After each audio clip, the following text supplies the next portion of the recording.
Distinguished participants from all over the world, on behalf of the CIFAL Flanders board, the Flemish government, UNITAR and SDS in Belgium and Europe, I'd like to welcome you this afternoon for this webinar. I sincerely hope you, your family and colleagues are healthy and safe in this challenging time of Corona. It's my pleasure and honor to open this webinar on the alignment of the European recovery plans and the Sustainable Development Goals. The key questions of this afternoon are: how SDG proof is the EU recovery plan, and what is the position of the Flemish government? My name is Peter Wollaert. I'm UNITAR Fellow and Managing Director of CIFAL Flanders, and we organize this webinar in collaboration with SDSN Belgium and Europe, and together with UNITAR and with the Flemish government. This webinar is organized by CIFAL Flanders, based in Antwerp, Flanders in Belgium. So to all of you, welcome for this afternoon session.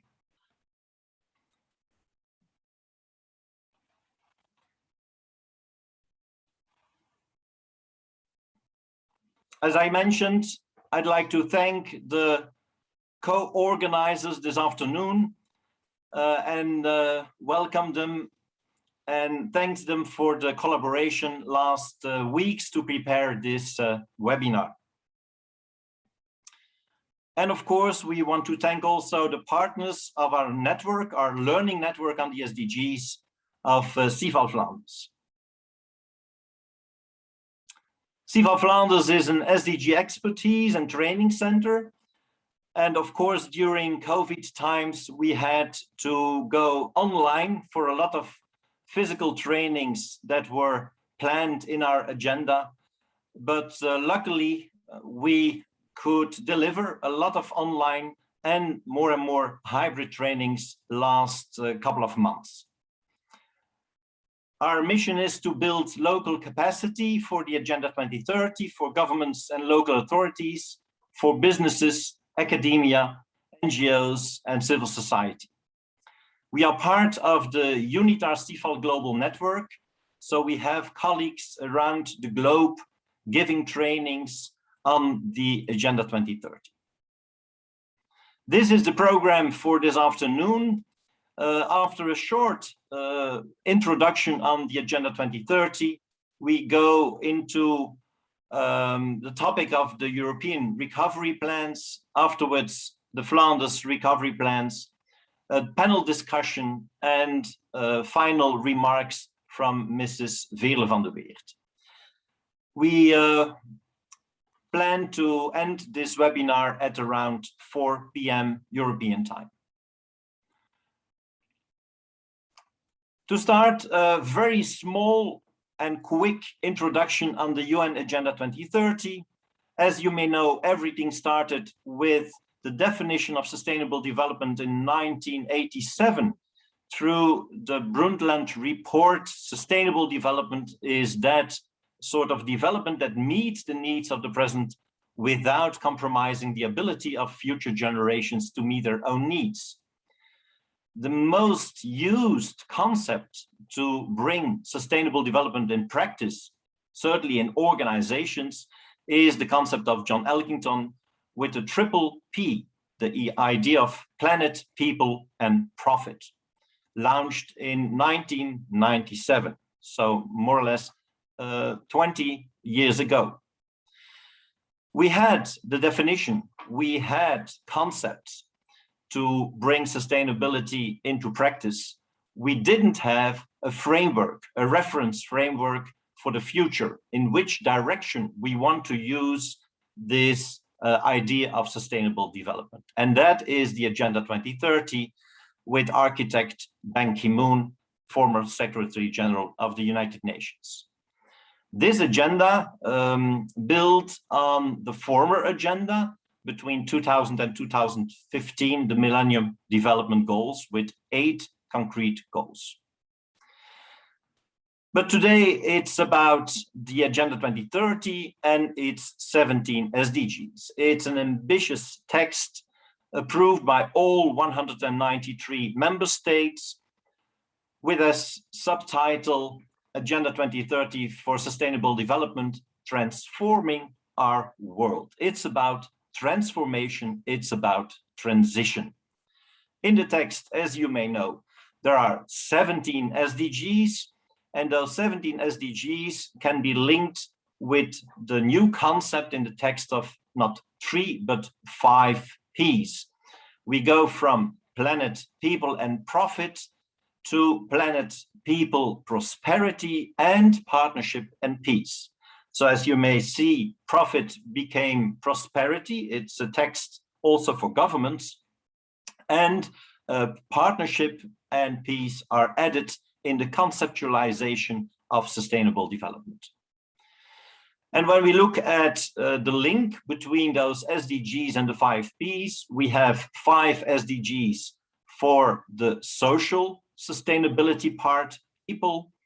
We have 5 SDGs for the planet part, the ecological sustainability. We have 5 SDGs for the economic sustainability part, and that is prosperity. And then we have peace and partnership. And those are new elements added in this framework. And this is important because when we work now with sustainable development in practice towards governments or towards organizations, we also use the concept of peace from 3 different perspectives. Peace as how to address conflict, aggression, taboos, etc. The second pillar is justice and fairness and ethical behavior. And the third pillar of peace is strong institutions. It's about transparency and accountability and good governance. So those are very important topics that are added to the conceptualization of sustainable development.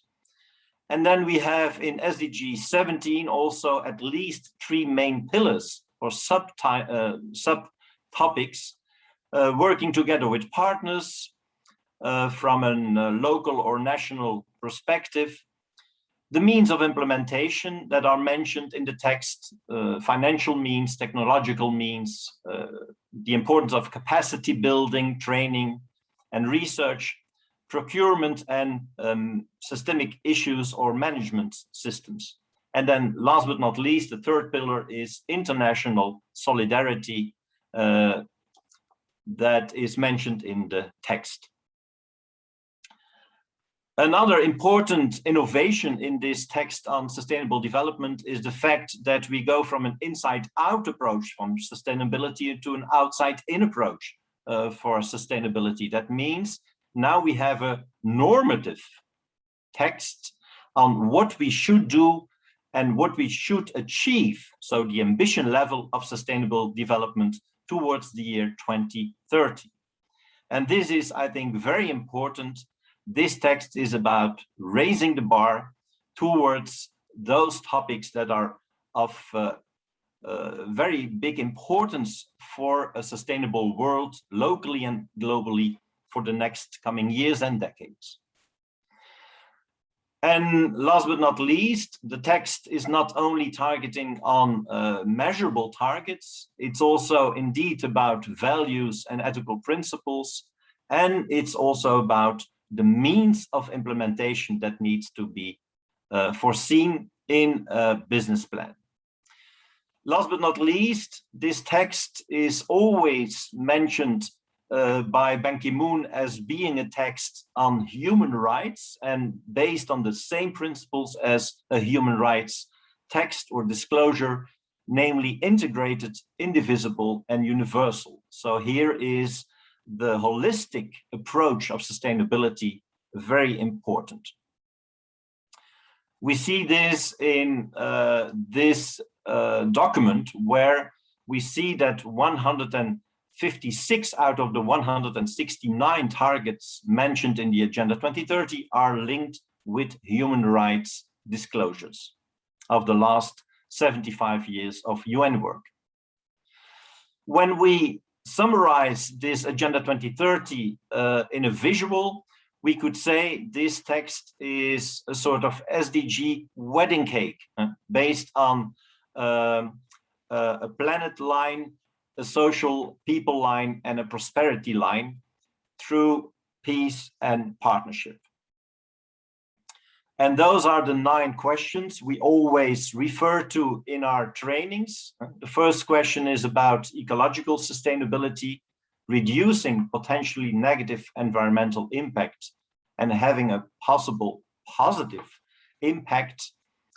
The second question is about how social is your policy making, enforcing potentially positive social impact. The third question is about enforcing investment and job creation. Does investments enhance welfare? And then we have 2 times 3 questions for peace and partnership.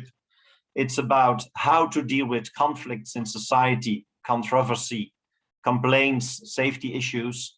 The second question is about fair and fairness and justice. It's about values and integrity in what we do. And the third question is about good governance. And then last but not least, we have 3 questions linked with partnership, at least 3 questions. It's about which sort of partnerships we organize. Is it interdisciplinary? Is it intercultural, interreligious, and multi-stakeholder based? The second question is about the available means, financial means and resources, technological ones. Do we have the skills to work on sustainability? How are our procurement procedures organized? And do we have the availability of management systems that support sustainability on a transformative scale? And last but not least, the very important question on international solidarity and collaboration. SDSN has made an exercise to summarize the Agenda 2030 in 6 transformations to achieve the SDGs. You see those 6 transformations here. It's about the transformation on education, gender inequality, a transformation in the field of health, well-being, and demography, a transformation on energy, decarbonization, and sustainable industry. It's one on sustainable food, land, water, and oceans, one on sustainable cities and communities, and last but not least, the digital revolution for sustainable development. So this is another sort of way of summarizing the issues and the challenges of the Agenda 2030.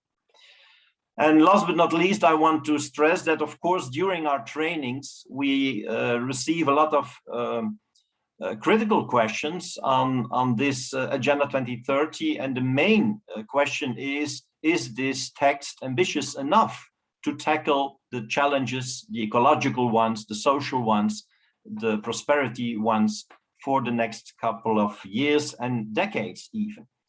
And most of the time we receive the feedback that this text should evolve towards a text based on what we call strong sustainability, where prosperity is built up within the planetary boundaries and skills of our population. That means that we are discussing already what could be the Agenda 2030 plus agenda, which sort of topics, which sort of ambition levels should raise during the implementation of this current agenda. And that means that we need to focus on that concept of transition, of transformation. And we have received a very interesting report of the Club of Rome that mentions transformation is feasible, or how to achieve the SDGs within planetary boundaries, a very important challenge for the next couple of years. A model that is often used is that one of Kate Raworth, that was also, she was also advisor for the Agenda 2030.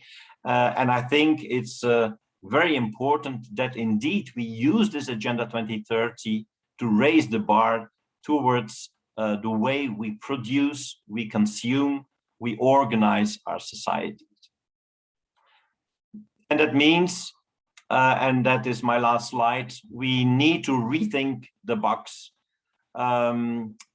If it can't be reduced, reused, repaired, rebuilt, refurbished, refinished, resold, recycled, or composted, then it should be restricted, designed, or removed from production. We will need to challenge our business modeling, our ways of policy making that needs to be in line with long-term visions, long-term perspectives, and step-by-step approaches to indeed achieve those goals. So that is in a snapshot, really a snapshot of a couple of minutes, some basic ideas of the Agenda 2030.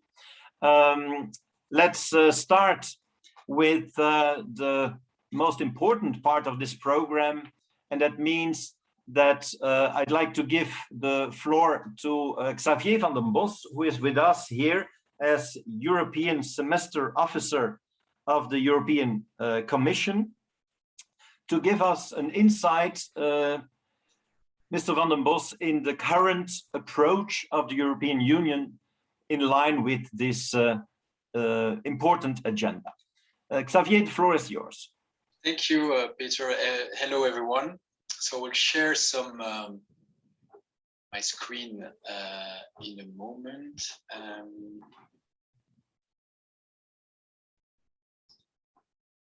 If I manage to do so.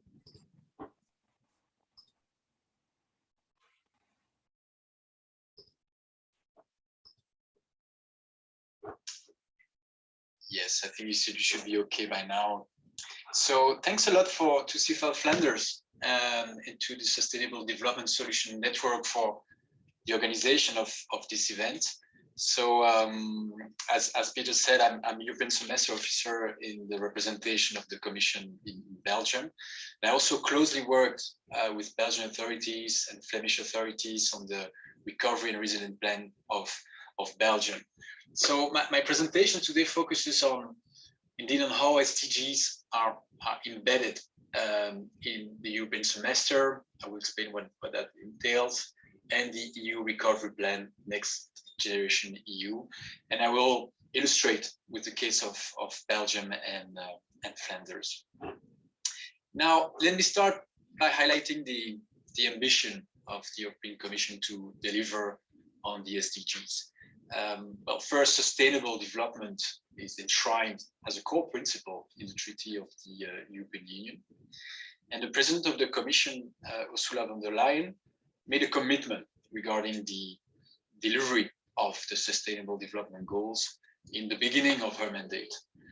So to deliver on this political commitment, the Commission has set out a comprehensive approach to delivering on those. And each of the 17 SDGs feature in one or more of the 6 headline ambitions of the Commission. And these are implemented in a holistic way, using a whole of government approach, with every commissioner ensuring the delivery within their policy area. And also Eurostat monitors progress towards the SDGs very regularly, both at the EU and at member state level. And you can see on this slide the key strengths of this approach.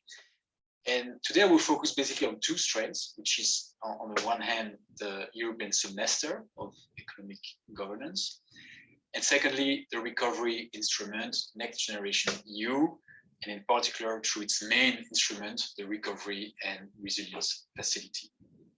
So first a word on the European semester.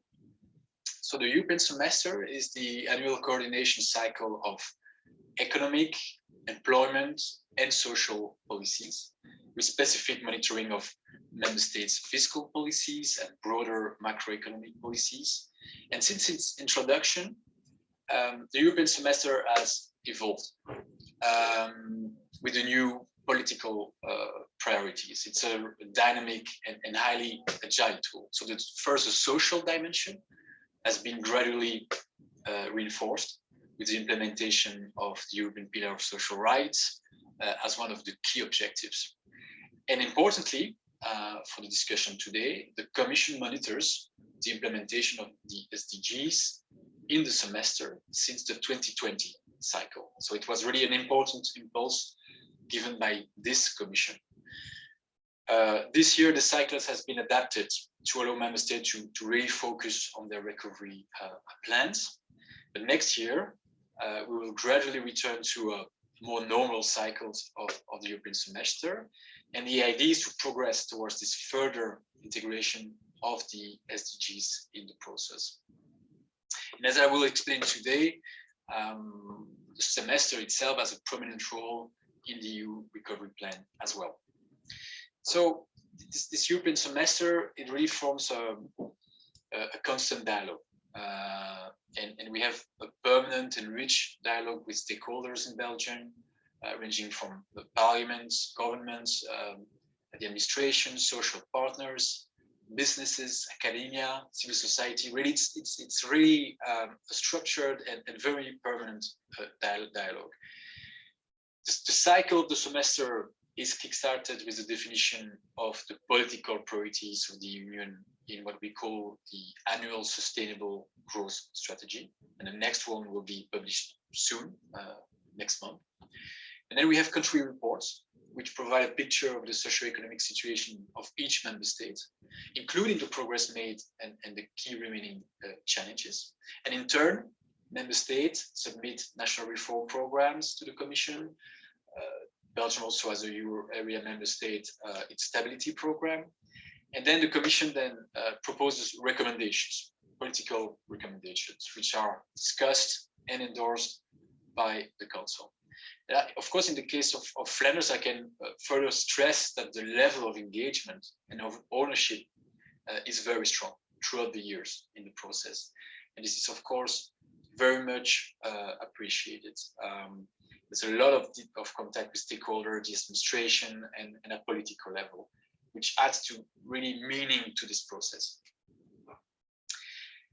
So it's mainly the green dimension that was reinforced in the semester with this Commission, with the Green Deal as a new European economic growth strategy to create an economy that works for the people and the planet.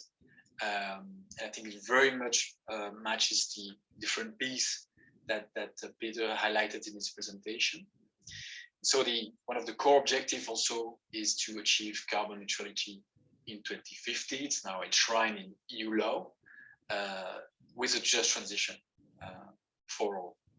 And the strategy has 4 interrelated dimensions with, at its core, competitive sustainability as the guiding principle. And 4 other dimensions are the green transition, the digital transition, productivity and macroeconomic stability, and then fairness. So in the last annual sustainable growth strategy, it was clearly highlighted how this economic agenda delivered via the European semester ensures progress on all of the SDG dimensions. And how does it happen? By fostering a delivery on reforms by member states, investments, and the right fiscal policies. And this is what you see on this slide 2, where each of the 4 dimensions is matched with each SDG. And you can see in particular that the green transition, the social dimension, largely match on the left-hand side, most notably. Now a word on Next Generation EU. So Next Generation EU is a temporary instrument that is designed to boost the recovery and to foster, in particular, the green and digital transition. And together with the multi-annual financial framework, this is the biggest financial support program ever financed through the EU budget, with a total package of 1.8 trillion euro. And at its heart, you will find the Recovery and Resilience Facility, which will also support progress towards the SDG. I will explain how in a moment.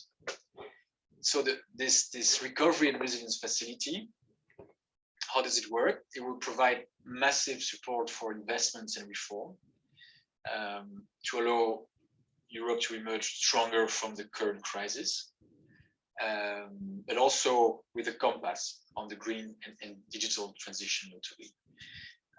So support is available to all member states. There's a focus on countries that are most hit by the crisis. And there's an estimated 5.9 billion available for Belgium in grants alone. So this is really an instrument of solidarity, and this coordinated reply to the crisis will have also positive, what we economists call spillover effects. Belgium and Flanders are very open economies, and they will also benefit not only from their own plan, but also from the plans from other member states. So that's important to underline. So to benefit, member states submit recovery and resilience plan, which sets out a number of reforms and public investments up until 2026. And this plan must comply with strict conditions and criteria. They must have a lasting impact. They have to address challenges and priorities identified in the country-specific recommendations. And there's where you see the link with the European semester, the coordination. They have to strengthen growth, the job creation, and then resilience of the country, economic, social, institutional resilience. And then they have, like I mentioned, to support the green and the digital transition, and therefore you have specific mandatory level of expenditure. 37% of expenditure should support climate objectives and 20% digital objectives. And moreover, every single measure has to respect, to comply with the do no significant harm principle. This is a principle that is also enshrined in the taxonomy regulation. So there are 6 environmental objectives to which no significant harm can be done. This is an absolute condition to approve the plan. And the facility has 6 policy pillars. So it's important that each plan represents a coherent and balanced response, covering all of those, and taking into account, of course, specificities, social and economic specificities of the member states. So one of those themes is social and territorial cohesion. So ensuring that the regions in the EU benefit. In Belgium, this was also, of course, very much assured because of the institutional framework of the country, where notably the measures in Flanders build on its own policies, and in particular on the Flemish recovery plan, Veerkracht Vlaanderen.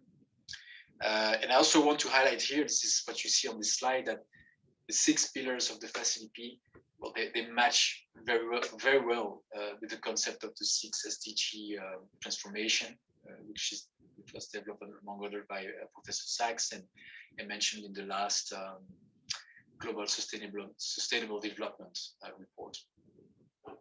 So how does the recovery and resilience facility work in practice in terms of process? So the Commission has had intense discussions with each member state on the draft plans prior to their approval. To this date, 23 plans were approved. And what I wanted to highlight here is that each time the Commission proposed to the Council to approve a plan, it also publishes a detailed assessment in the staff working document. And although there is no formal reference to the SDGs in the regulation establishing the RRF, this assessment includes an analysis of how the plan contributes to the SDGs. And I will come back to the specific case of Belgium in a moment. So I come to the case of Belgium with first a word on those country-specific recommendations, which are the key output of the European semester cycle. The recovery plans were assessed against the 2019 and 2020 country-specific recommendations, for which no substantial progress had been made. That's what the relevant subset chosen. And here I summarized those country-specific recommendations to Belgium, and they are structured around 4 main themes, which you see listed here.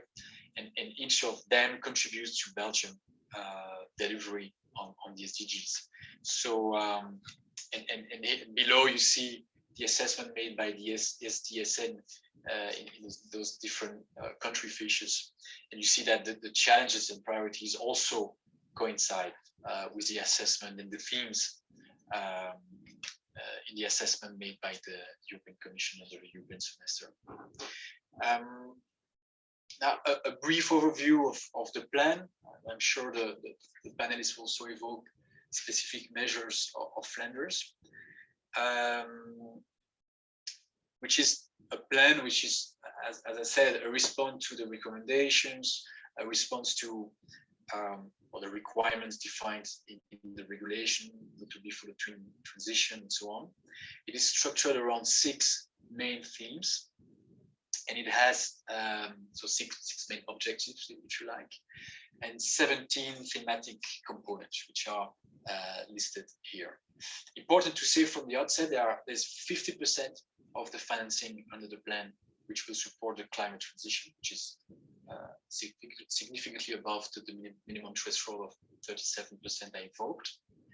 And we also estimate that around 26% of the plan pursue social, direct social objectives.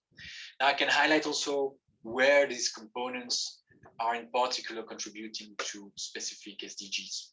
So you have under the sustainable axis, there's over €1 billion in the energy efficient renovation of buildings. This includes, for example, renovation of social housing in Flanders. In the emerging technologies components, the aim is to reduce CO2 footprint of industry and heating sectors and stimulating clean hydrogen use and production. And these measures should contribute positively to the SDG on affordable and clean energy. That's SDG 7. Still on the sustainable axis, you have the climate and environment component, which address the adaptation to climate change, improving resilience to drought and heat waves, but also aim at strengthening natural ecosystem and enhancing biodiversity in line with SDGs 13 and 15 on climate action and life on land. In Flanders, can certainly underline the Blue Deal project, which is a very nice example of a project which specifically addresses the problem of water scarcity, and very tailor-made to the specific issues that Flanders faces in terms of water management. There's a circular economy component which aims to further improve the use of resources and waste management, so positively contributes to the SDG on responsible consumption and production. And then we have on the inclusive and productive axis a lot of effort on the labor market, on social measures. We have the key objective to reduce skills mismatches, address discrimination on the labor market, increase the employment rate, notably of vulnerable groups. And this should further accelerate the progress in tackling poverty and promoting decent work and economic growth, which also two of the SDGs. Under the mobile axis of the plan, there are major investments in sustainable mobility, with special attention to persons with disabilities, notably. And this will contribute to the delivery of the SDG on sustainable cities and communities. Flanders has devoted a lot of means to cycling pathways, and altogether Belgium is one of the plans that promotes the most this kind of sustainable infrastructure. I can also cite the investment in digital connectivity and equipment in schools in all communities. This includes Flanders, and I'm thinking of the Digisprong project. And this will support young people fully acquiring not only basic skills, but also STEM skills, digital skills. reforms to boost lifelong learning, also in the plan, like individual learning accounts. There's one also foreseen in Flanders.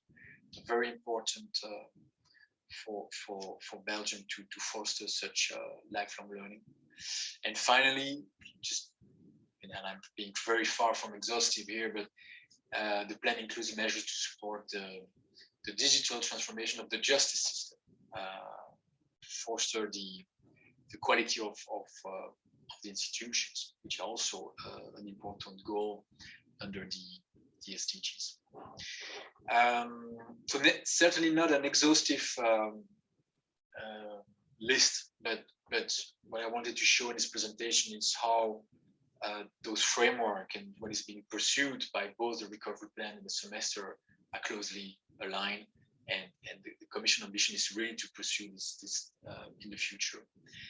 Sustainability is really enshrined in the European semester, and the recovery and resilience facility will also help deliver on these and accelerate the delivery of the SDGs.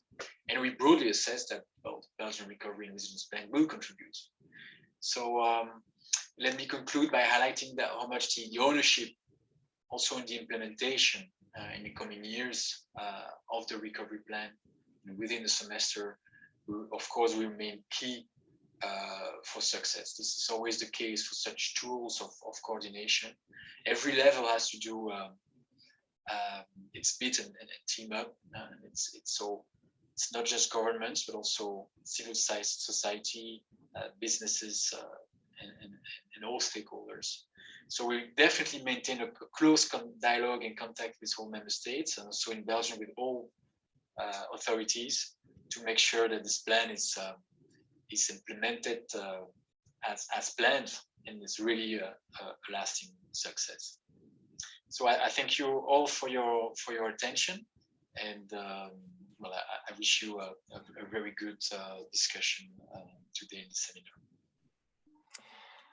Thank you so much, Mr. Van den Bos. Thank you so much, Xavier, for this very well-defined presentation to give us an insight in the structure of the model of this link between the European semester and the recovery plans and the SDGs. A last question. I see indeed there is a slide with further information. The slides will be available, I suppose, for the participants of this webinar, so that they can use this information also later on. Thank you for this extra information. I have just a final question. I don't see other questions in the chat box at the moment. When you look at the proposals of, let's focus on the Flanders region, when it's about the requests on funding within this recovery, when you compare this with other regions or other countries in Europe, do you see similarities, or do you see differences, important differences in what we ask as support for certain topics, or what is asked in general by other European countries or regions?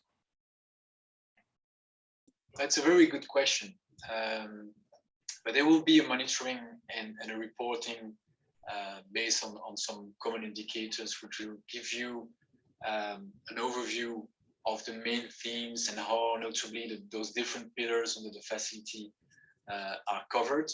I don't have it just now, because obviously it's we're talking about hundreds of billions spread over a lot of different themes.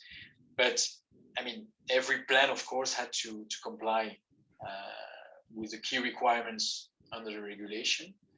I would say that Belgium is among the countries with a high rate of its investment on the green transition. It's not the highest, but it's definitely one of the highest, which is already one of the key features. Now, in terms of, because you were mentioning Flanders, how the regions benefit all over Europe, that's an interesting question, which will require a closer monitoring. Because of course here we know it for Belgium, but it has been an important point of attention. Like I said, in Belgium, we could rely on the institutional framework of Belgium. There was an agreement also between different entities in the countries on how the funds would be allocated, and then it ensures that also you maintain a certain level of subsidiarity, and that is part of the institutional framework. But of course, in other countries, there were also a lot of discussion with the authorities on how the funds would be spread to make sure that this territorial cohesion would be covered. Okay, thank you so much again, Mr. Van den Bos, to be with us this afternoon for this webinar on the link between SDGs, recovery plans, the European semester, and then the focus on the region Flanders. Thank you to be with us, and hopefully we can meet each other again later on next years to do the evaluation of what is happening in concreto the next coming years. Thank you so much, and please be free to join us for the rest of this program. Thank you. And I'd like to give the floor to Mrs. Julie Bijnens. We are very honored to have her here this afternoon as Secretary General of the Department, Chancellery and Foreign Affairs of the Flemish Government. Mrs. Bijnens, dear Julie, thank you so much to make some time for us this afternoon to give some reflections on how the Flemish government is indeed did the preparations of this important task from a European perspective, and what are the plans, what are the visions behind the plans. So thank you so much to be with us, and please, the floor is yours. Thank you so much, Peter. Dear colleagues, well, first and foremost, let me thank CIFAL for organizing this very interesting webinar and also giving me the opportunity to go through the story of the Flemish recovery and how our recovery plan fits within those very important sustainable development goals. I did not prepare a PowerPoint presentation, but I'm very happy to walk you through it the next few minutes. Well, first, let me say that the impact of the COVID-19 crisis on society obviously is not to be underestimated, but that today challenges also provide opportunities for change, and that is really what we were going for. So in 2020, we quickly shifted gear from crisis management, of course, to thinking about that recovery. And that led to the recovery plan called Flemish Resilience, and it was launched in September 2020 already. So the government of Flanders at that point decided to allocate 4.3 billion euros during the coming years to restore both economic and social fabric. So Flemish Resilience right now, it really is the most ambitious investment plan the Flemish government has ever put in place. Quite important. It counts 180 projects in total, and it really provides an adequate response, at least that's what we think, to the challenges that were redefined in 7 main ambitions. And I'll just mention them for you. First, we focus on the decarbonization of our economy and our society. Second, we invest in infrastructure, including bicycle infrastructure. We want to transform Flanders digitally, so a lot of focus on digitalization. We want to invest in human capital, people and talents, not to forget also the sector of healthcare, obviously. We want to strengthen in that respect specifically the Flemish care and welfare systems as well. We want to manage the COVID-19 crisis, but also address the challenges of Brexit, which we are still dealing with. So really try to look for a win-win with this investment plan. And obviously also trying to make our administration, our government, more effective, responsive, and solution-driven. So we really also want to sweep in front of our own door, let's say. Well, and it was about the same time that we were preparing the recovery plan for Flanders that the European Union launched the framework for its own EU-wide recovery, the Recovery and Resilience Facility, presented also just now by Xavier. And it does play a very, very crucial role for Europe to emerge stronger from this crisis. because it offers also a large-scale financial support to better prepare member states for a sustainable recovery. Very important, a sustainable recovery. And in order to claim these funds, obviously, each member state had to submit a national recovery and resilience plan with a national reforms and investment agenda that should be implemented before the end of 2026 already. So a very short deadline when you talk about policy and policy actions with regard to the big budget that is presented here. So what we did was we worked very closely with other regions and with the federal authority and the Commission to elaborate that Belgian recovery and resilience plan that was just presented by Xavier, giving the highlights. And indeed, we did try to be as constructive and as efficient as possible in our engagement in that respect. It was approved by the European Commission, that Belgian plan, last June, and it included 55 of the 180 projects of the Flemish plan, Flemish resilience. And I'd just like to explain a little how we made that selection, how we came to these 55 plans as part of the Belgian plan with regard to the European facility, next to those 180 projects that we will implement the next coming years on the Flemish level. So obviously we used the Flemish Resilient Plan as a good starting point to select the projects that could be funded by the facility. And we obviously took into account all the criteria set out in the regulation establishing the facility. And we specifically also focused reforms and investments on the country-specific challenges identified in the context of the European semester. We really tried to focus on the green and digital transitions, and obviously looked for ways to make economy more resilient, strengthen potential growth, job creation, and economic and social resilience. And so the Commission has assessed the reforms and investments against these criteria, and as well looked at the fact at how the plan contributes to gender equality, vulnerable groups, especially youth, and whether the investments could cause possible harm to the environment, the so-called do no significant harm principle, as was already mentioned. It's very important, but not always very easy to implement in a very effective and efficient way.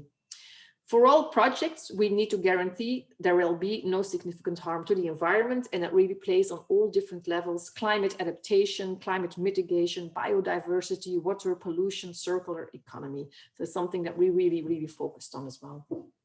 The follow-up of the European semester and the country-specific recommendations has always been a big priority of the government of Flanders. It's already since 2010 that we systematically have drawn up our own regional reform plan. And I must say that it was this previous experience that really helped us in drawing up a reform program this time as well. So I think we really built on the work that we did in the past in that respect. Xavier mentioned it, the regulation requires that every member state must devote at least 37% of its total allocation to measures that support a green transition, 20% to measures that support a digital transition. And with regard to the assessment of the expenditure target, the Belgian plan assessed by the Commission devotes 50% right now of its total allocation to measures that support climate objectives and 27% to measures that support digital transition. So I'm very happy to see that we actually exceeded the minimum requirements by the facility. And I think it really proves that we tried to look at the crisis as a way of finding opportunities and to build back better and to do better. So we actually really want to contribute even more to the EU priorities laid down in the Green Deal, the digital agenda, and then so make Europe greener, more digital, more resilient in that respect. The national plan of Belgium then has been approved in June, like I said. 5.9 billion euros are available, of which Flanders will progressively receive the largest share. 2.2 billion euros will go to Flanders, and it's excellent news because it will help us to finance just over half of our Flemish resilience recovery plan in the next few years.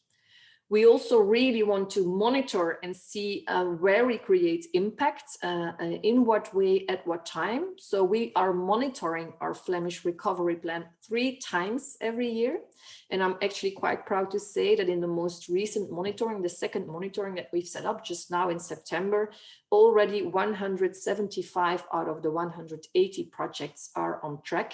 We also publish this quite transparently on a website. It's in Dutch, unfortunately, but still, those of you who are interested, you can really follow the evolution of the implementation of all these projects, giving also account to the different objectives that we try to reach in that respect. So what we did is really play a major role in the process of drafting the National Recovery and Resilience Plan. And in order to shape our Flemish contribution to that national plan, we have set up a mixed political administrative consultation that prepared the input, and I think in a record time. So we participated in that respect in interfederal consultation structures. And so also had a seat at the table when we talked with the European Commission, and really look forward to future consultations with the Commission about the way forward in order to come to a coherent implementation and follow-up of these investments and these reforms. We also very much look forward, I want to say, to the annual Sustainable Growth Strategy 200-2020 and the position of the European Commission with regard to the reporting on the SDGs in the framework of the European semester. And we do hope there will be more clarity to come in the next weeks. But also I'd like to mention that in shaping the future of our region and our policy, we are also obviously always guided by the global agenda, which is Agenda 2030 for Sustainable Development. In order to adapt this agenda to the local challenges and to the regional context in Flanders, our government has determined Flemish 2030 objectives, better known as Focus 2030, and that comprises of 53 goals and 111 indicators that we also annually monitor to see its progress.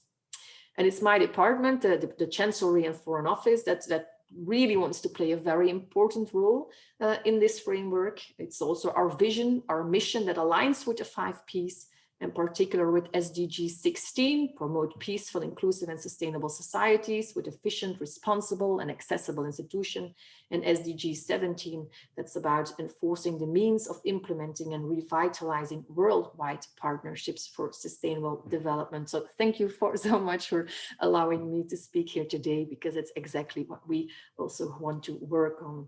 So today, after the wake-up call called COVID-19 and with the financial support of the EU Recovery and Resilience Facility, Flanders, and I believe all other European governments too, are now equipped to effectively take the necessary transformative steps in this decade of action. Finally, I'd like to thank you all for your attention, and I wish you all a very interesting webinar. Thank you so much, Peter. Thank you so much, Mrs. Bannens, Julie, for this overview of the actual situation. Maybe first question, where do we see the possible burden in? It's a massive package of activities and initiatives that needs to be undertaken for the next coming years. It's a massive package of money. There was a question coming in already for the panel debate that will follow.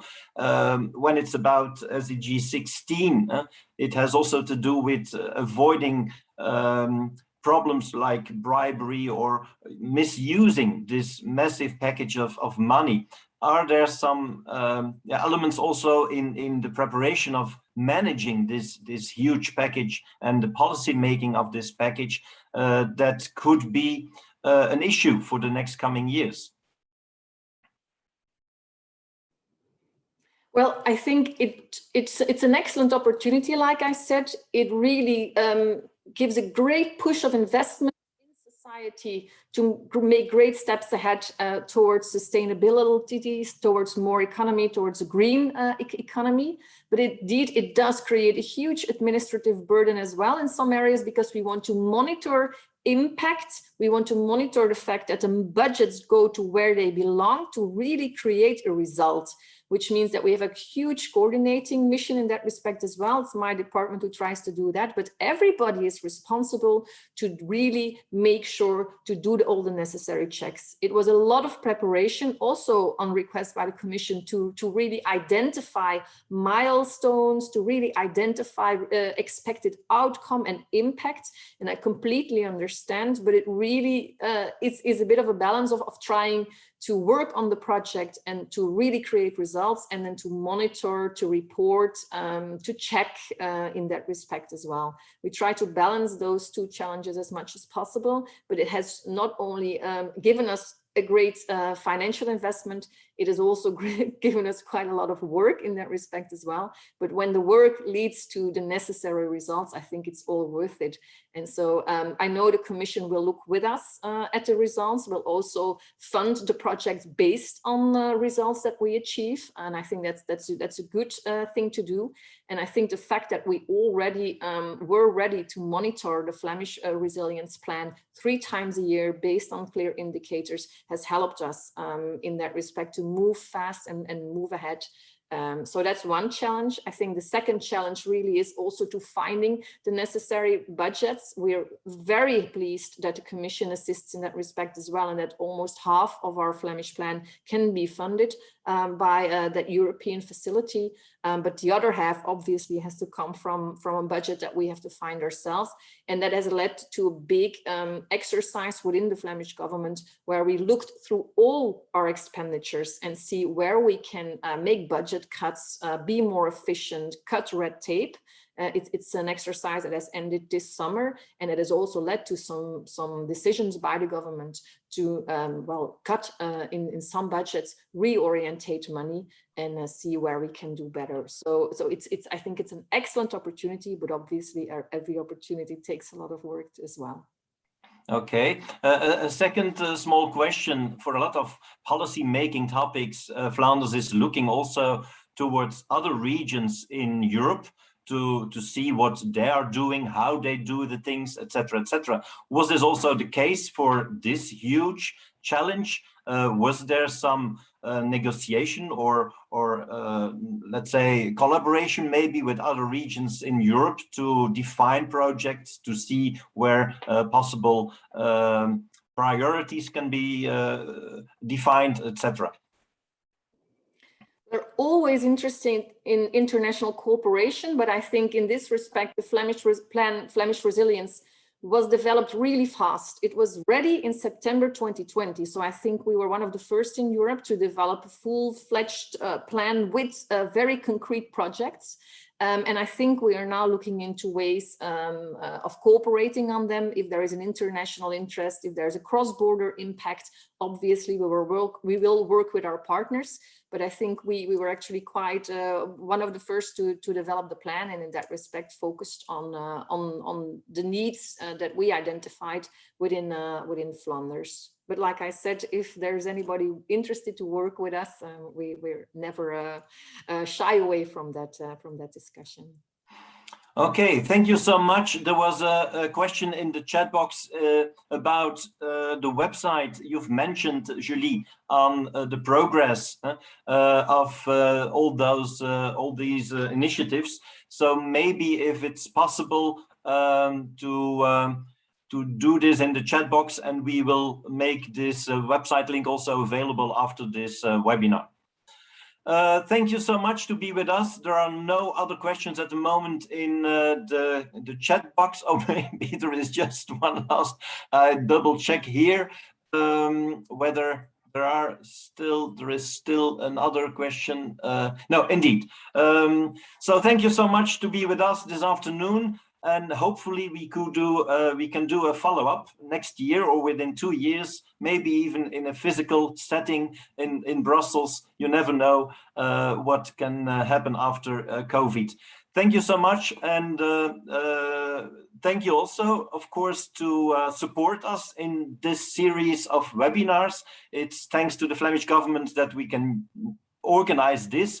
This is the fifth in a row of local Dutch and international webinars on the Flemish policy making and the link with the SDGs. So thank you so much for that support, and looking forward to further collaboration.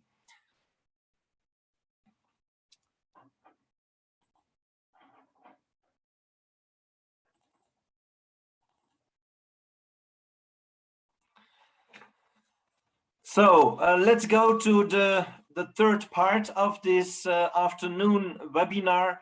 And I'd like to introduce three new speakers. It's Mrs. Koundouri, the co-chair of SDSN Europe. Welcome, Febe. It's Mrs. Van den Einde, the Chief HR and Corporate Affairs Office of the Brussels Airport Company. Welcome, Sylvie. And it's Mr. Nachtegale, the Head of Division of International Cooperation of the Flemish Administration. Welcome, Wouter. I'd like to start with Mrs. Koundouri to give us some first reflections on how the network of SDSN is looking towards this European initiative, and how it's organized at the moment, and maybe to start, Mrs. Koundouri, with some information about what is SDSN specifically as network, and in which way you are connected with this topic of today. The floor is yours. Thank you very much. How much time do I have? Let's start with 5 minutes for the first round, and then we will see whether questions are coming in. Excellent. Thank you very much for having me. Thank you very much for having SDSN Europe in this very interesting event. I've been following some of the presentations as much as I could. UNSDSN is a global network of universities and research institutions under the auspices of the General Secretary of the UN and the leadership of Jeffrey Sachs, Professor Jeffrey Sachs, who is the president of the network. And our mission is to communicate the results that are produced by research institutions and universities to the rest of the stakeholders who are interested in implementing sustainable development. So in universities, we do a lot of work that produces solutions for sustainability. And these solutions need to be accelerated to the market, need to be introduced to the policymakers, the politicians, the businesses, the financial institutions, the NGOs, the general civil society, because this is the only way that you can really mobilize the transition to sustainability. You can really mobilize the joint implementation of the SDGs, the Climate Paris Agreement, the European Green Deal, together with the existing EU policies like the European semester process, the Recovery and Resilience Fund, and do so not just within Europe, but also in the rest of the world. So at the moment, we are facing these multiple crises, the COVID crisis, the recession that derives from the COVID crisis, the climate change crisis, the biodiversity collapse. And SDSN Europe is trying to help Europe recover in a sustainable and resilient way from the pandemic that will be consistent with the role of Europe as a leader with regards to sustainable development. With over 400 members and 13 national and regional networks of SDSN, we aim to align the European recovery with Agenda 2030. And for this particular purpose, every year we issue a report as Senior Working Group of SDSN Europe that showcases the transformations for the joint implementation of Agenda 2030 and the European Green Deal. There we detail pathways, systemic pathways for the green, digital, job-based and inclusive recovery from COVID-19. Because what is kind of complicated is to consistently implement the 4 major policy initiatives that are relevant for European countries: the SDGs, the 17 SDGs, and 115 targets within these SDGs that are relevant for Europe. The European Green Deal, we all know that it focuses on climate neutrality by 2050, reducing pollution, clean tech leadership of European companies, and inclusiveness and social cohesion. With the European Green Deal and the SDGs, we need to also implement the European semester process recommendations. And at the same time, we need to use the EU Next Generation money to make the green and digital investments that will support both the implementation of the SDGs, the European Green Deal, and the recommendations of the European semester process. So what we do in this report, the first one was published was launched last February, and we're having a next one in February 2020, is to connect these 4 initiatives in order to support policymakers with actionable strategies that can guide EU-wide and national economic recovery in line of Europe's overreaching sustainability agenda. And last year's report showcased that our machine learning investigations with regards to the consistency between the SDGs and the European Green Deal indicated that the 2 policies are quite consistent, although it is evident that the SDGs are a more holistic framework. Moreover, we know that the semester recommendations of the European Commission are aligned with the underperforming SDGs. We also investigated, based on the result of the UNSDSN sustainability report, the connection between the underperforming SDGs within each and every country of Europe and the recommendations that the semester process gives. And we find a high level of alignment between the 2, which is good. We find 72% alignment between what the Commission recommends and what we have as low performance SDGs. 72 alignment on average in Europe. So it's good. Europe is basically aligning with the SDGs.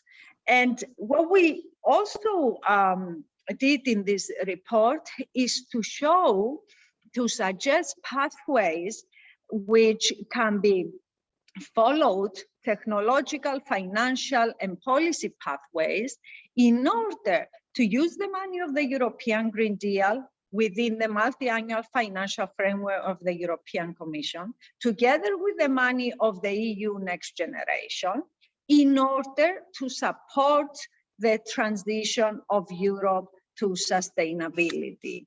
And we discussed that the European Green Deal should be conceived on a systems approach, simultaneously addressing multiple objectives and promoting the right mixture of policy instruments and technological solutions, including renewable, the transition to circular economy, nature-based solutions, and adaptation solutions. And at the same time, we need to reconceptualize financial stability in order to allow central banks to include climate and environmental degradation risk in their mission, and also allow national public investment organizations to provide positive sources of long-term patient finance. Finally, we also show that all these climate policies and biodiversity policies will have some regressive effects on vulnerable populations. But in a general equilibrium model, we simulate different measures, different financial instruments that can be used to mitigate the regressive effects, and in this way increase the acceptability of the climate and biodiversity policies. These include redistributing revenues from climate policies through lump sum transfers, implementing targeted energy efficiency measures and long-term job retraining programs, together with funding of subsidies for new low carbon technologies via generous taxation. In this way, we can implement the European Green Deal, which is consistent with the SDGs. We can implement the semester process recommendations. We can use the money from EU Next Generations, which are tagged to digital and green investments, and at the same time create jobs, create more equality in Europe, and create positive growth multipliers. In this way, we keep social cohesion and we engage all the stakeholders in the society in this transition by providing the capacity, the skills, and the financial resources to really be part of this transition. Thank you so much, Mrs. Kondouri. I just have a last small question. So in the latest reports of SDSN Europe, there is also a review on trade-off effects of what we are doing in Europe towards low-income countries, for example. Is this not a very important topic also to at least to follow for the next coming years, that we also have negative impacts outside Europe by doing what we do inside Europe? Very important, extremely important, negative spillover effects, which need to be addressed. Not only we need to reduce these negative spillover effects, but we need to engage in some solidarity thinking that will allow us to provide the less developed countries and the emerging markets with the capacity to recover from this pandemic in a way that it is sustainable and consistent with the vision of the European Green Deal and the SDGs. And to do that, it is quite important to understand that we need to increase lending to multilateral development banks to provide less low-income countries funding. We need to increase support of UN member states for existing green funds. And we need to enact global tax reforms on mega wealth and carbon emissions for climate financing, and redistribute this income in order to support the vulnerable, not only within Europe, but across the world, because only through providing this support that will reduce the differences between the developing and developed world, we can create geopolitical stability, which in turn will support our growth within Europe and across the world.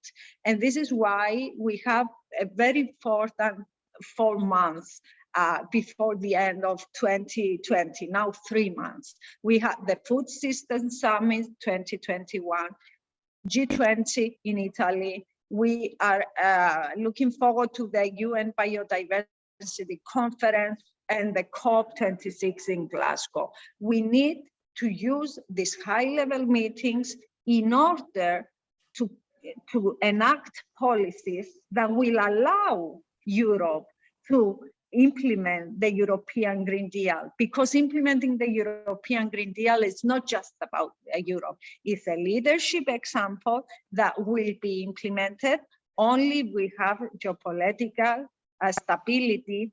And at the same time, it is a leadership example that understands that unless China, India, the US are also on board in this climate neutrality, climate resilience, and social cohesion transition, Europe cannot do it alone. So it's important to reduce our negative spillover and increase our solidarity with regards to the rest of the world. Thank you so much. I go to Mr. Nachtigale. Dear Wouter, thank you so much to be with us. So Julie Bijnens did already the introduction of the conceptual framework and the basic ideas and visions on the recovery, the link between the recovery plans on European level and what is Flanders, Belgium is doing. So maybe you can give some concrete examples of initiatives that are indeed important for the next coming years in this respect, to make this more concrete, what is happening now and what is foreseen for the next coming years. The floor is yours, Wouter. Thank you, Peter. Thank you, and hello from my side to everyone listening to this seminar or webinar. Yeah, a lot has been said already by my Secretary General Julie Bijnens. So I will, as you asked, I will go into practical examples of what this Vlaamse Veerkracht then entails. In terms of numbers, again, when Julie was referring to the 180 projects that are in total, of which 55 are financed by the EU recovery plan or facility. This, in terms of numbers, this has to bring us to about 1,500 kilometers of bike paths, 35,000 charging stations to boost our green mobility, and 300,000 online trainings, 225,000 premiums to become more energy efficient in Flanders. So these are impressive numbers, and we already spoke about, and you asked also questions about how to monitor this, how to finance this, and how to monitor this. So this is very important.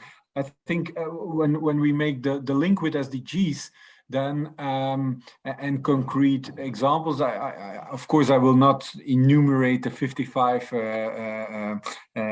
examples, that would bring us too far, but just two of them, not well logically chosen from two very important fields in this Vlaamse Veerkracht.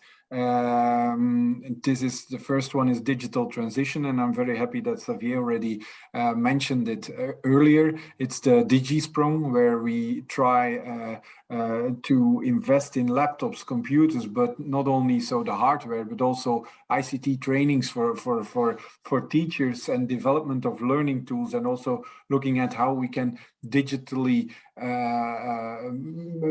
make a digital jump. DigiSprong, that's what it really is in our educational system. So this is clearly linked with SDG 4 education, but also with SDG 10, I guess, on inequalities between students. So there's a first example. Second example I would just stress, or I would like to underline is linked to the green transition. It's called the Blue Deal. We call it in Flanders the Blue Deal. It has all to do with the problem of water scarcity. We've had recent floods in Belgium, most of it in the southern part, of course, this summer. But this was an element of floods, of course. In the previous years, we had scarcity regarding water. In any ways, whatever comes in the upcoming years, and we hope that the devastating situation that Bologna and Germany and all other countries were confronted with does not repeat itself this winter or next summer. But of course, climate adaptation is a very important policy here, and this is addressed in Flanders through the Blue Deal, with an important project called Wetlands, where we invest 100 million to make about more than 2,000 hectares more resilient to drought. Mainly, it's keeping them free, so that the water can rest there and can continue to not building up the whole atmosphere. So these are two, I think, very important problems. The last examples. The last example is, of course, related to SDG 6. So there you see that, of course, it is Vlaamse Veerkracht. It is also EU recovery, but it is also SDGs that which are built within that the whole system.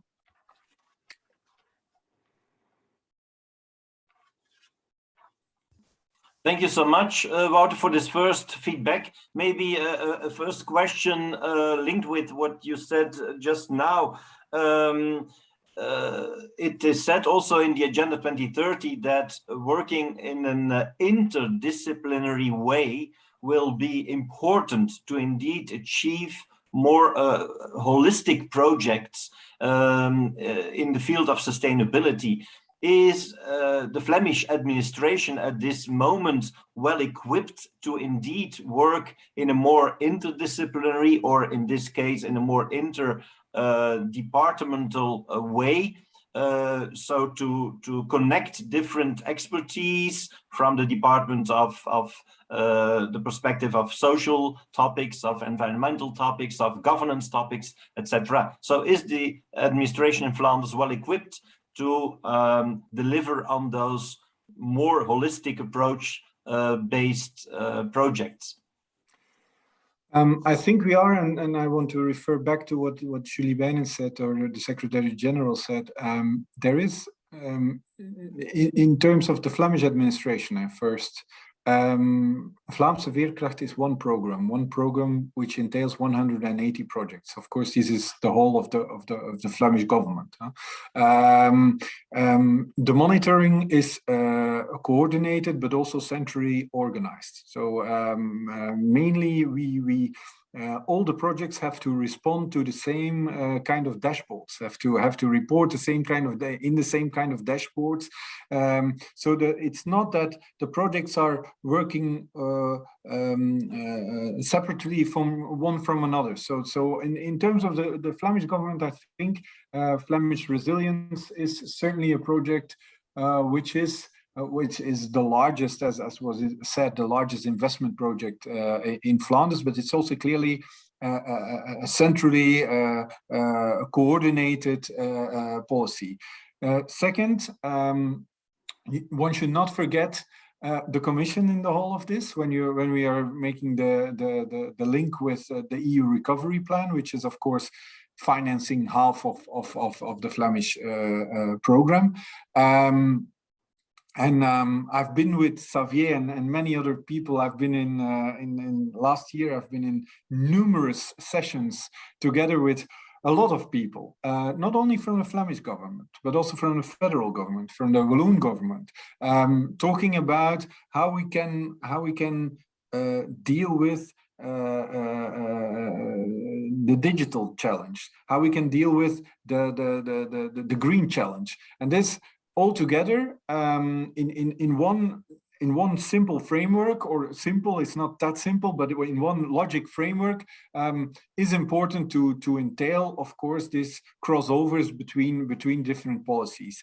Will this work? Well, we will have to look at how the milestones are achieved, where we end up. But of course, the fact that the money is linked to reaching the milestones and reaching the targets is, of course, also a very important element which one should not forget in the whole of this process. Okay, thank you so much. And a second question is about the idea of subsidiarity and in which way our cities and local authorities in general are involved in this. So as you may know, the president or the chairman of the Association of Flemish cities and municipalities always repeated, the SDGs will be local or will be not. So the importance of local embeddedness of action plans, of initiatives, in which way this is this managed or is this prepared together with local authorities and provinces? Yes, very, very good question. When we say subsidiarity, in Belgium, we often refer from the Flemish government. We often refer to from the national level to the regional level. Not only in Flanders but also in Wallonia and in Brussels. This is the way. But of course, it also has to trickle down to the local level. And when I was referring to those numbers. In my first reaction, the 1,500 kilometers of bike paths, the charging stations, they are planted somewhere, as you know.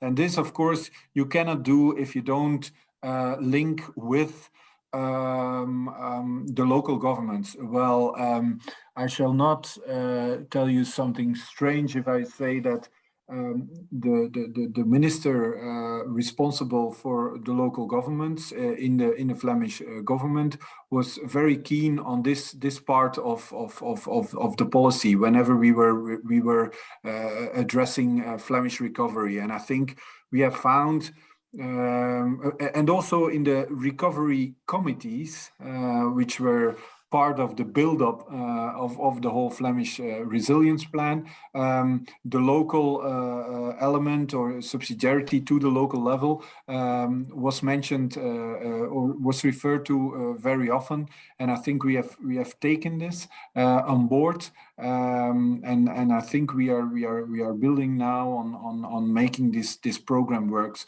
But as I said, it always takes place on a certain territory, somewhere in Flanders or somewhere in Wallonia, some place, or somewhere in Europe or somewhere in the world, of course. So very important element in this whole question. Thank you so much. We go to the next speaker in this panel, and that is Mrs. Van den Einde. Dear Sylvie, thanks to be with us this afternoon. You are Chief HR and Corporate Affairs of the Brussels Airport Company. And we were informed that indeed, and I think there was even a press message that indeed Brussels Airport Company was one of the companies that could use a package of money to indeed use in a transformation process of the airport in Brussels. And so therefore we have invited you to give some more details and some more insights in this program that BAC did propose to the European Commission. Thank you, Peter, for giving me the chance to share with you some of what we have done and what we will do in the coming years in order to embed the SDGs into the airport industry, the aviation industry. So as you said, let me just tell you that for BAC Brussels Airport, it's not new. And thanks to our CEO, it has been the last 10 years, the last decade that we've been investing a lot of energy, time, resources in trying to make the company or the airport more green. It's part of our integral strategy, I would say, and it has always been difficult, as you know, to find the right balance between the activities of the airport and the aviation on one side, and on the other side, looking at what is good for our environment, for our communities. And so this is something with what we live. If we look at our strategy and if we look at the SDGs, we can say that both are fully embedded, and that I would say at least 9 or 10 of the 17 SDGs are really embedded. So when we look at what we're doing, we have decarbonization is certainly one of the major pillars of what we do. Applying the circular economy principle in terms of procurement, in terms also of the buildings we are renovating and even constructing. The part on inclusion, diversity is certainly the third pillar of our strategy. The 4 ones is improving the local environment quality, and more specifically, you would imagine that the ground noise and the local air quality. And then last but not least, but I think some of the speakers have already spoken about that as well, is it's really important to improve everything what is the modal split.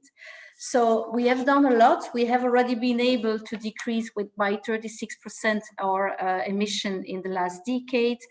Since 2018, we are carbon neutral for our own operations. That doesn't mean that we are with a net zero carbon. This is still what we aim to do at 2050. And we are even at this moment trying to see if it's possible to do it earlier and to have the ambition of 2030.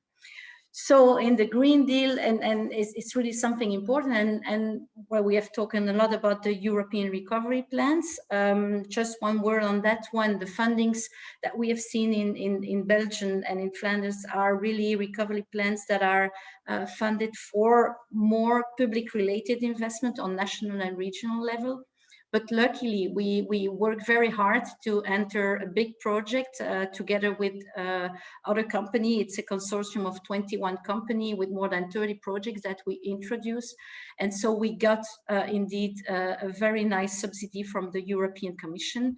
And the project is called Target. So you may have seen something in the press recently. We will start officially on the 1st of November. And it's really very important for us because this is completely aligned with what we want to do.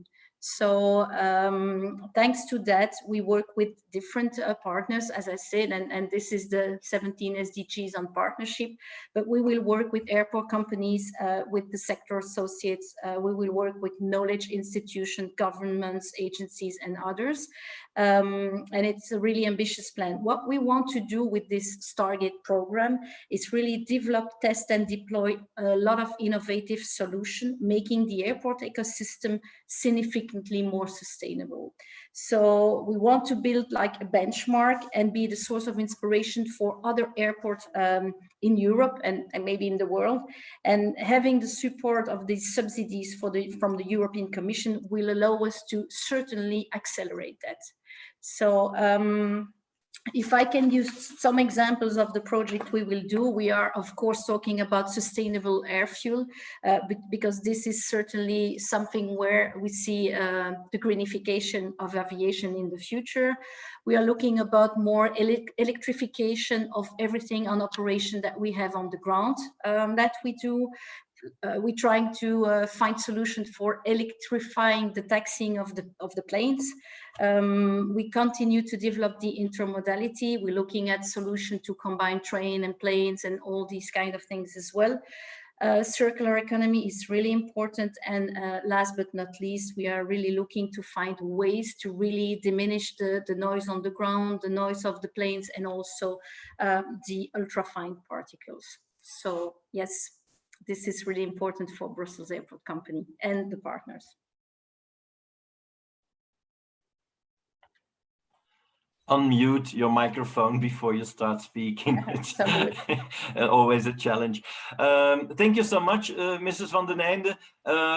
Where do you see the biggest possible positive effect that you could achieve by implementing this massive plan for the next few years?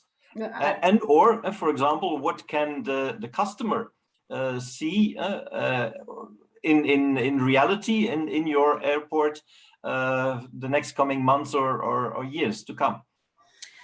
Well, it's an easy or a difficult question. I think what we want to do, I think it's not a matter of choice. It's really something we need to do. I really believe the COVID has been an important crisis for the aviation industry generally, but more on top of that, climate change is really the biggest challenge that this industry will face ever. So it's really a matter of, I would say it's a matter of we have to do that. So we have no choice. It will be important to find new solutions to be greener generally. From the customer part, it will be to have a better conscience on what we do and make sure that in everything, in all passenger experience that you will get into the airport, you feel that it's really meant and that everything we do is taking into consideration the SDGs in terms of climate, in terms of environment, in terms of the material we'll use. I can give you an example. Very soon you won't be able to buy this little bottle of water, but you will have like tap water that you will be able to use. So these examples for the passenger or the consumer will be things that slowly but surely we will implement. Thank you so much. As said, there was a question in the chat box about the link between SDG 16 and the topics as combating bribery, corruption, money laundering, and criminality, and whether also this topic is part of an action plan when you want to indeed use those massive packages of subsidies of public money that is available now.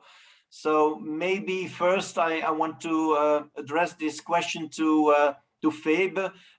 Do you see the link, and do you see some concrete activity in that part of the topics of the recovery plans?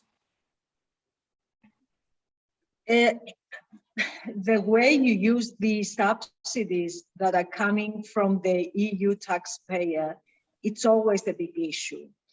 It's not just a matter of corruption, it's also a matter of being able to absorb the money on time and in real investments, and really use taxpayers' money in a way that can provide the needed infrastructure, public infrastructure, the needed public investments, but also allow the economy to allow economic growth and allow lowering economic uncertainty, which will enable public-private partnerships to be built, to develop, and at the end of the day, convince the private sector to come in and invest in the real economy.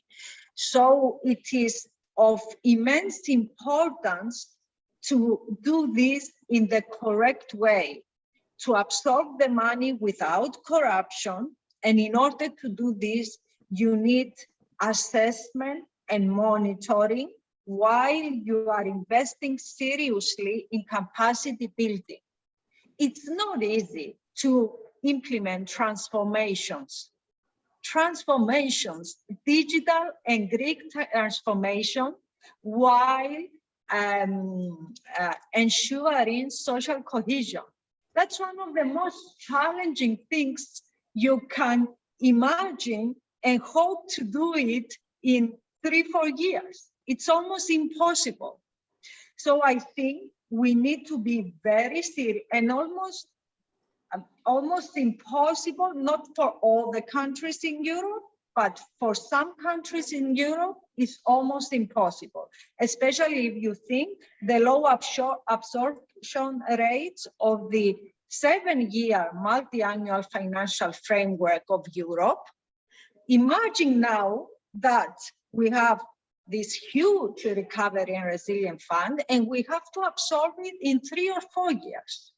So in order to be serious in this huge challenge, we need capacity building, a major investment in capacity building. Governments, the public sector, but also the private sector need to understand what it means to have a green and digital transformation of the economy in the society, have access and understanding to the technology that will allow this transformation, and be allowed to engage in this transformation through upskilling, reskilling, and understanding of the general framework. So once you establish this, you also need to assess and monitor every step, and make sure that while you are doing that, you are identifying difficulties, low performance, deficiencies, and you quickly support that. And in closing, I would also like to say that in order to make these transformations a reality, we need to engage the private sector. The public money are just not enough, not in Europe, not in the rest of the world. So we want to make sure that we will engage the private sector in a green and digital transformation, in a transformation that we respect social cohesion, in a transformation that will support the financial profit making and allow those companies that are greener, that adopt most innovations, that are socially impactful and considerate, allow those companies to be the most profitable and the most successful. Thank you so much. We have at the moment no other questions in the Q&A, so I propose to also invite our last speaker of this webinar to this panel, and that is Mrs. Veerle van de Weert. Veerle, you are, okay, I see you, so you are stand by. Thank you so much to be with us this afternoon. You are a former Director Environment and Energy of the United Nations Development Program, UNDP in New York, but you are a Belgian citizen. So welcome for this webinar. And I'd like to give you the floor. You have followed this webinar this afternoon to give some reflections, some feedback, and hopefully that can lead to a last round with the panelists this afternoon. Veerle, the floor is yours. Thank you, Peter, and thanks the government of Flanders and SDSN for organizing this series of webinars on the SDGs. I really think you're doing a wonderful job, also bringing the awareness about the SDGs into the whole Flemish community and the private sector. So I'm very happy to contribute. You know, and it's of course, having worked in the environment for now nearly 40 years, it's very heartening to see that the SDGs have really penetrated the European and the Flemish policymaking. And so that we have certainly with the last government, you know, really see a big push in aligning policy with sustainable development and with the SDGs. What I would like to do is, from a more global perspective, give some reflections on some of the shortcomings I see in the strategic framework the European Community or Commission has developed for the RRF, and that is then also reflected, in fact, at the Flemish level, you know, in the contribution in Vision 2050 and in Vizier 2030. And so just to start more with the issues which are missing, the first one, and this as well for the requirements and the framework the European Commission provides for the RRFs and the RRFs, the national recovery plans themselves, is that this sense of urgency seems to be missing.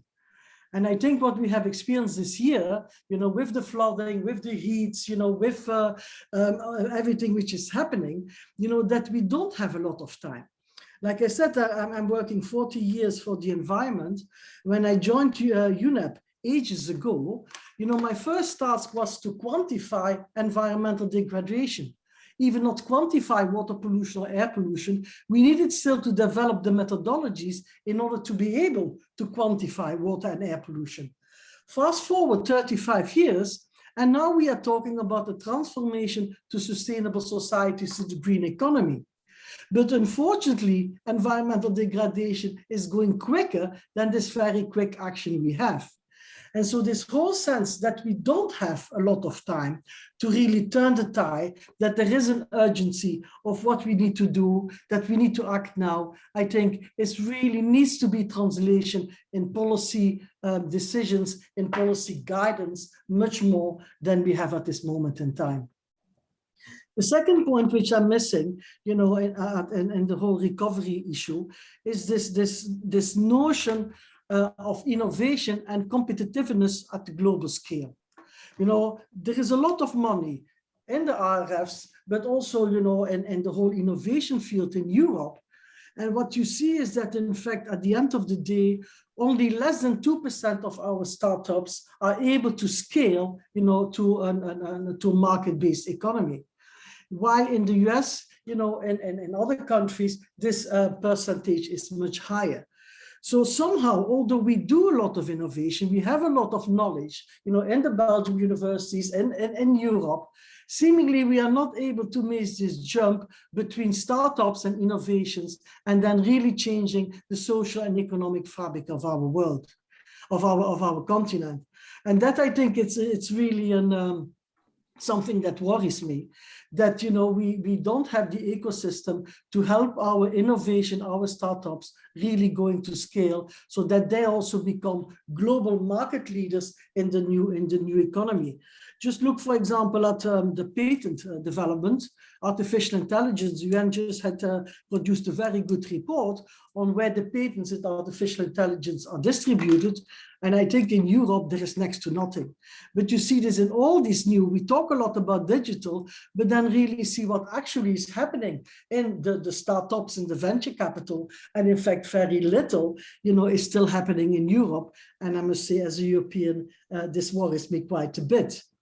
And then the third point I wanted to draw attention to is that, and I'm very happy to see a Vision 2050 for Flanders. I'm extremely happy to have the Green Deal for the European Commission, but there is a big disconnect between the big vision, the urgency, all the good words are being used, transformation, disruption, new economy.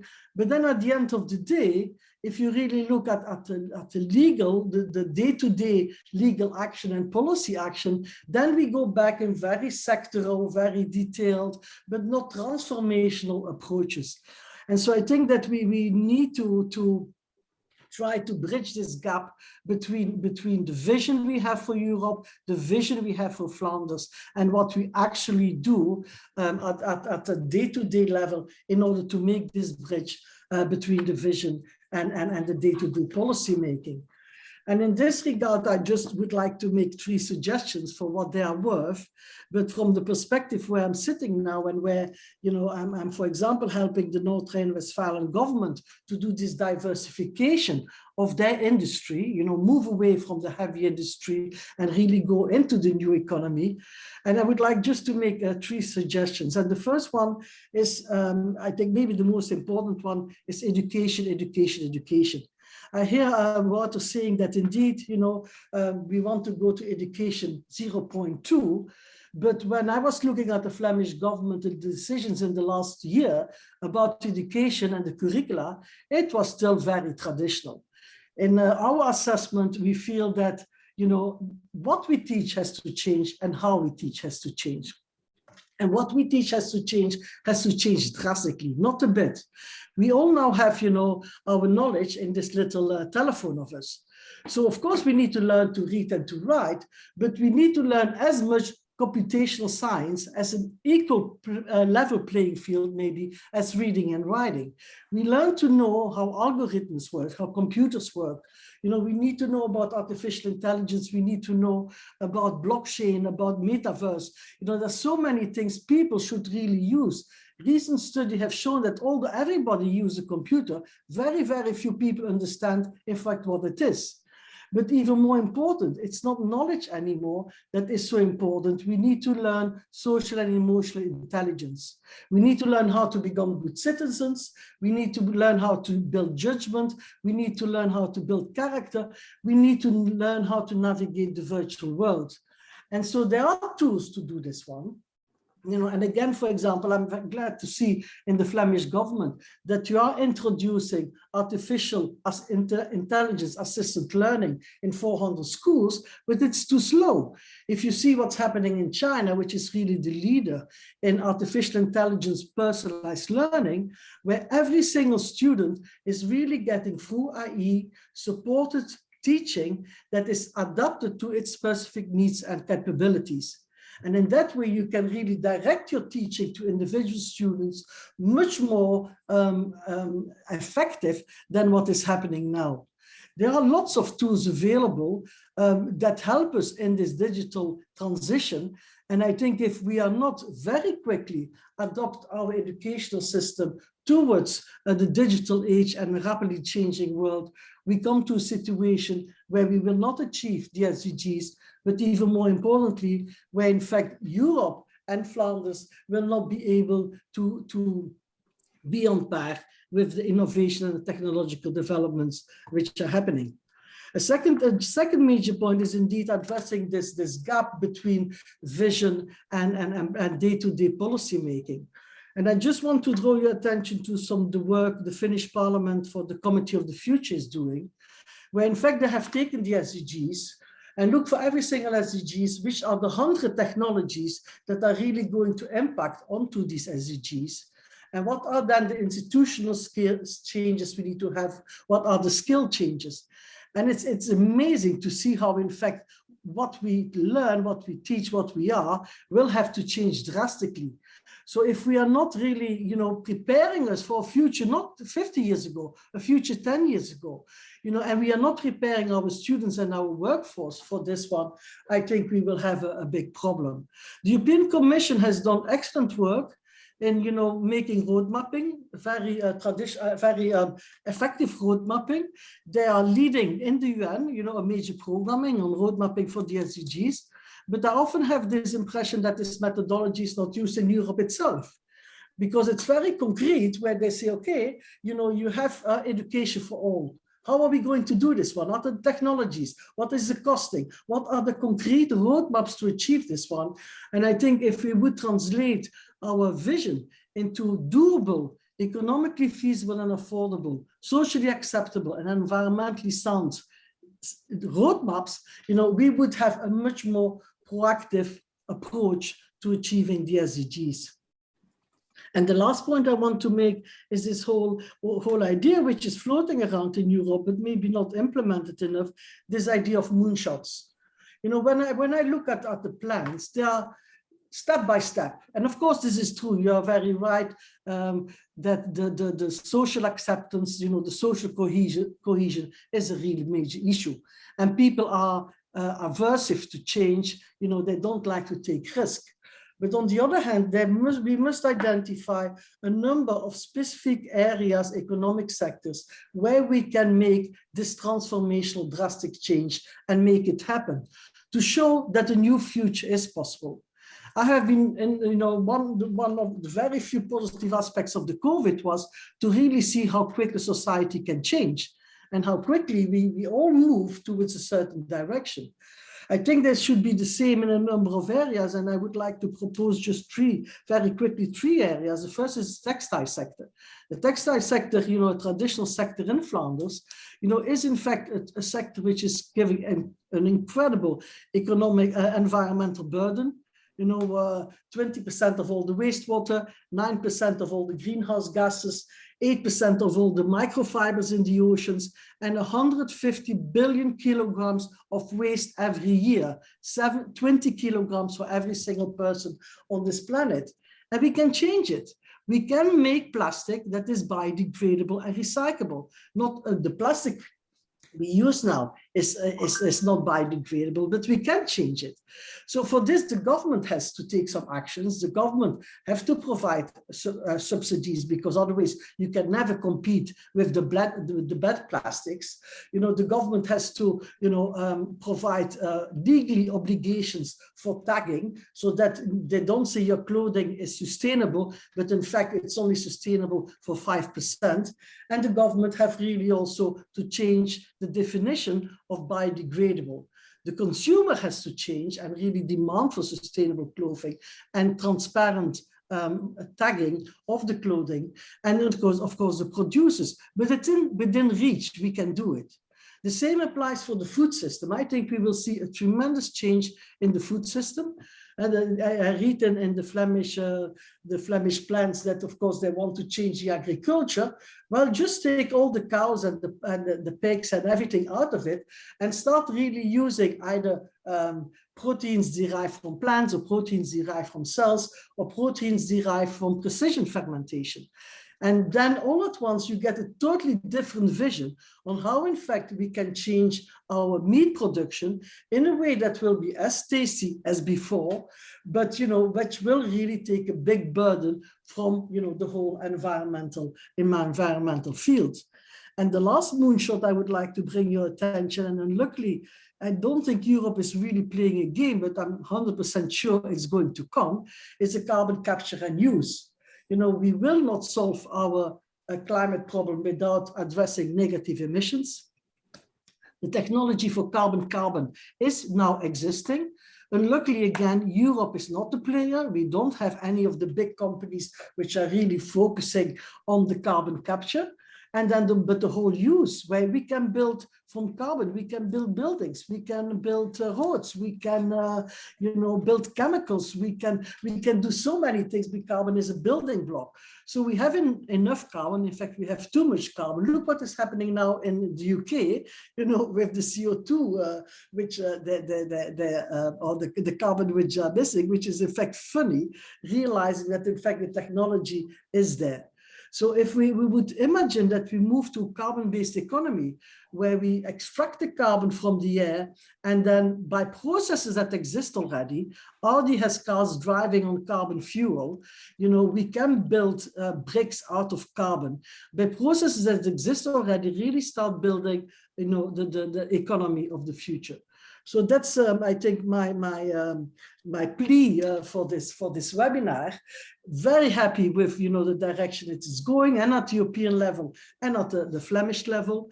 But we need to be more ambitious. Time is running out. We need to think big. We need to think outside the box. And we need to do this in areas that are economically feasible and affordable, that are socially acceptable, and that are environmentally sound.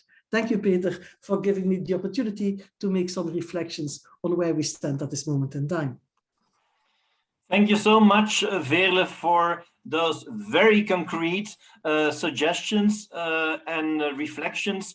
We have last 5 minutes, and I propose that each of the panelists can give a very shortcut reflection on what Veerle just brought to us. Just pick one of the topics and give some feedback as a last round of this Friday afternoon webinar. I'd like to start with Mrs. Kondouri. Febe, the floor is yours. I really agree that it's going to be a difficult task, that is going to be very difficult to absorb the money, and that we need to really focus on this challenge and move fast. There is not enough time. We need to absorb the money in 3-4 years, move fast, efficiently, with commitment and with a clear vision of how implementation can be made possible. Implementation of the green digital transition using the MFF and the EU Next Generation instruments. So it's about implementation in a systemic thinking framework that will allow the transformation by engaging the society. I agree very much with Veerle. Thank you so much, Febe. I'd like to give the floor to Sylvie. Do you recognize some of the topics that Veerle just brought up?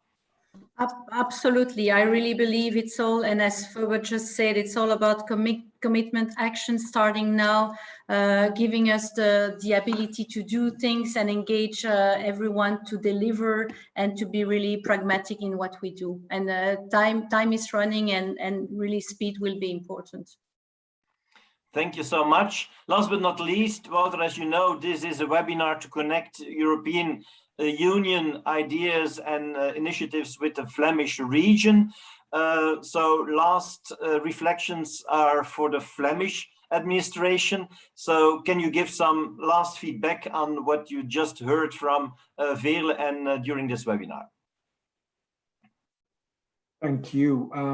First of all, thank you, Veerle, for your sometimes provocative thoughts about what is happening now in Europe and Flanders.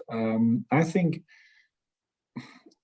I'm pretty I'm pretty convinced. And not only convinced, I do agree with the fact that you say we have to move fast, disruptive. It has to move. We can't wait for things are happening outside the world. Europe is lagging behind this stuff, and of course these are projects which are also in this Flemish resilience plan, but which are more disguised, this moonshots, this R&D investment. It is there. It is for a large part there. We are talking exactly about what you are talking about: food security, CCU, CCUS. This is the things we are talking about. But this is under big titles which are calling R&D investment and nothing more than that. I think it is there somewhere. Is it enough? I reckon you say it is not enough. But it is there. It is part of the plan. But one should not forget, while criticizing policy as a government, of course, you have to. And this is not only as a government, it's also a big line of SDGs. You have to leave no one behind. So you have to take everyone through these disruptive things which are there and which will make the quantum leaps in terms of innovation and in terms of which will make a difference, I guess, in the end. You also need to adapt the whole system that exists to the new reality, and that of course is also a task, and that is something which takes time, and too much time. Yes, I do agree, but it is there and we have to do it. And when I was talking about the Flanders Digisprong, this is really about getting students, but also teachers well acquainted with things that are far, maybe a little bit below what you were talking about in terms of AI and stuff like that. But these are steps we have to take. We have to take them in as quick as possible. But they have to be there.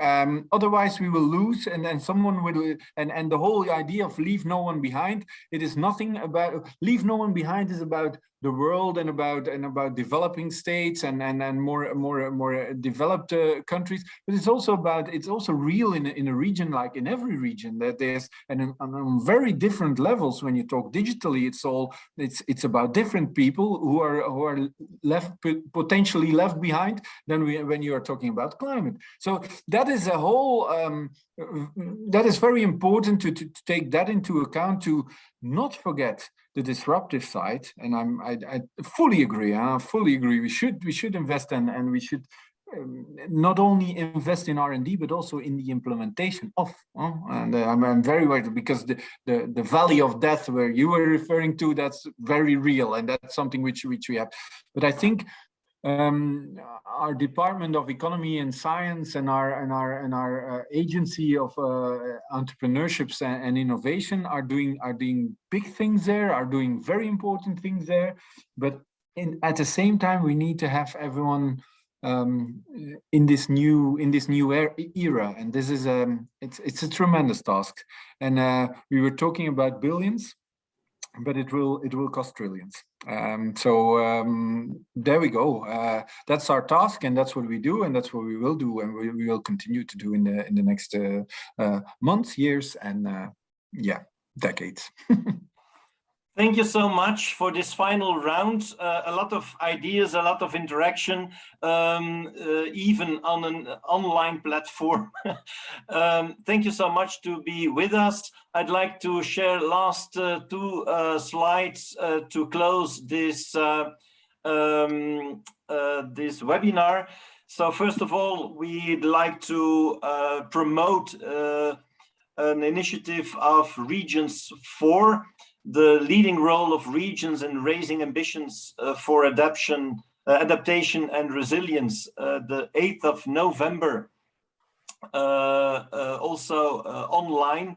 So you will have these slides also available on our website. So, but for those who are interested in a more in-depth and regional approach of SDGs, that could be an interesting session. And of course, before to close, I'd like to thank our partners that collaborate with us to achieve this series and manage the series of webinars. That is SDSN, Belgium and Europe, that is UNITAR, and last but not least, the Flemish governments. Thank you so much to give us this opportunity to reach out for a lot of people. I think with the 6 webinars we achieved, we reached out for, I think 600 to 700 people online last 3 months. So we hope to continue with this sort of approach online and maybe also physically for the next coming months. So thank you for this collaboration. And of course, thank you also my team, the whole team of CIFAL Flanders, and the collaboration with UNITAR, and more specific, Mathilde and Solana and Ben, who did the preparational work of this webinar. Thank you so much. And for those who would like to give some feedback on this webinar, you can go to menti.com and type in this code 1613 4693, or just scan this QR code here on the screen, and you will find a couple of questions to give your feedback on this webinar. And we will take this feedback into account in hopefully a new series of webinars or seminars in a physical way next month and next year in 2022. So thank you for participating. Thank you for your insights and your feedback. And hopefully we can meet each other in a physical way for another meeting on the SDGs and the follow-up of the SDGs on a local, national and international scale. Thank you so much, and have a nice Friday evening, a nice weekend ahead. Bye-bye. Thank you. Bye-bye.